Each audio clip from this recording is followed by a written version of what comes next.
to the WRAL Daily Download. I'm your host, Amanda Lamb. In today's deep dive conversation with WRAL's 5 on Your Side reporter, Keely Arthur, we're talking about how allergies, food allergies, are on the rise.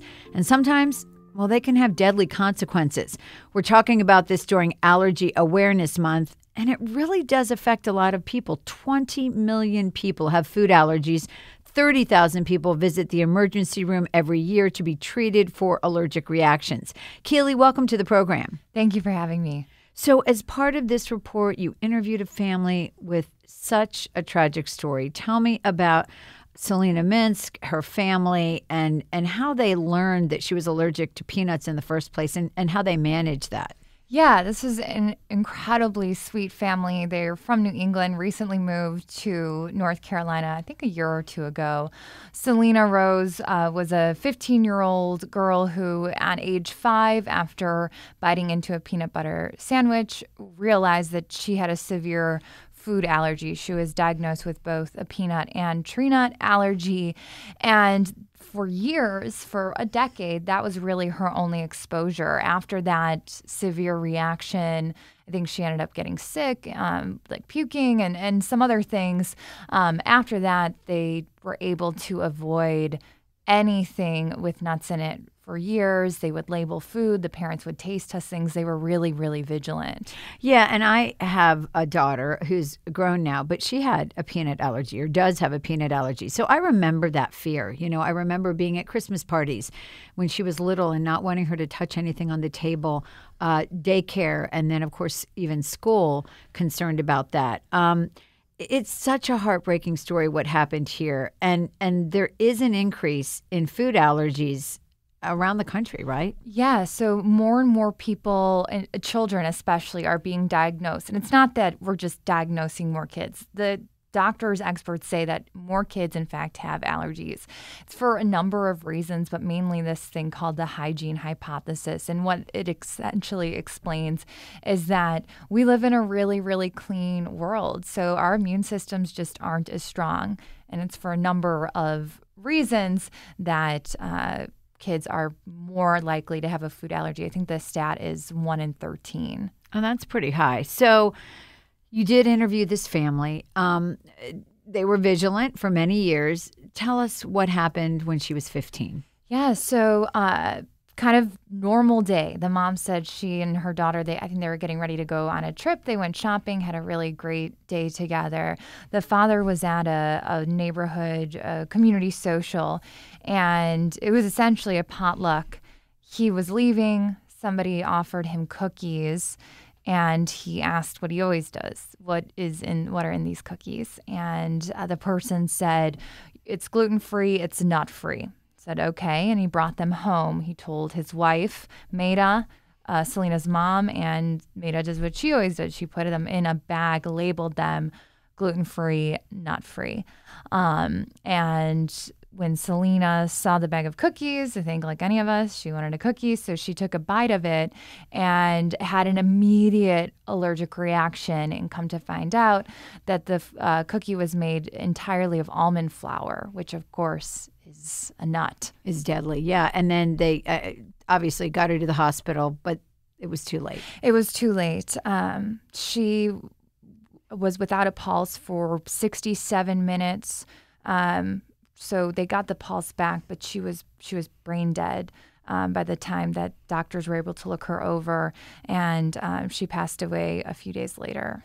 And so brave of this family to share their story, but to do it because they want this to be a cautious reminder to other families and to create some awareness. They do, and they're so kind. They do not want anyone to feel bad. They think that this was a tragic accident. They put no blame on anyone in any of this situation. The mother, more than anything, blames herself, because I think all moms tend to do that. But yeah, they just want people to be really aware, especially as more people are eating things with almond flour, with nut milks, are the way we eat and our diet habits have changed immensely in the last 20 years. Absolutely. And we're going to talk about that more in the second half. We'll be back after the break with more from WRAL's Keely Arthur about this increase in food allergies, what people need to know to protect themselves. Welcome back to the WRAL Daily Download. I'm talking with WRAL's Keely Arthur about what people should know about food allergies, and especially in light of the dramatic increase in food allergies in the past 2 decades. I mean, I read one of the stats in your story. It was like a 50% increase in childhood food allergies in the last 20 years. I mean, that's really, really scary. It is. And as we kind of touched on in the first part of this, there's a bunch of different reasons. Essentially, our immune systems are weaker. Why? Well, one of them is we live in a very clean world. Another very interesting theory, or statistic rather, is that more children are born via C-section. So they're exposed to less bacteria at birth. So their immune systems off the bat are not as strong. And I know we talked about food, specifically what's in our food now versus maybe what was in our food, 20 years ago. I've always read labels. I've always read menus.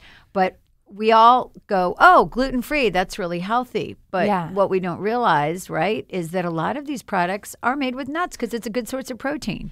Absolutely. We think like gluten-free, keto, vegan, we think all these things sound healthy. But what is healthy and totally would work for somebody, the allergist that we interviewed, his daughter has a dairy allergy. So he thinks all these nut alternatives is great. But the fact of the matter is what is healthy for one family, it could be deadly for others. Absolutely. And I have an EpiPen.